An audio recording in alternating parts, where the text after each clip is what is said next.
உன் ஆசை உன் புருஷனை பற்றி இருக்கும் என்று யார் யாரிடம் சொன்னது?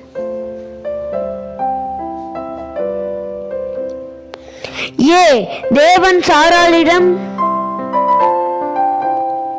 பி. தேவன் ஏவாளிடம்.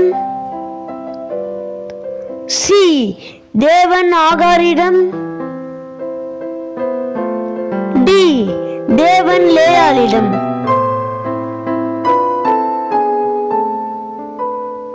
சரியான விடை பி.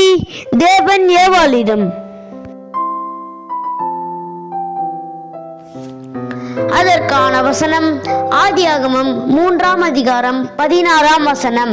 அவர் ஸ்திரீயை நோக்கி, நீ கர்ப்பவதியாய் இருக்கும் போது உன் வேதனையை மிகவும் பெருக பண்ணுவேன். வேதனையோட பிள்ளை பெறுவாய். உன் ஆசை உன் புருஷனை பற்றி இருக்கும். அவன் உன்னை ஆண்டு கொள்ளுவான்.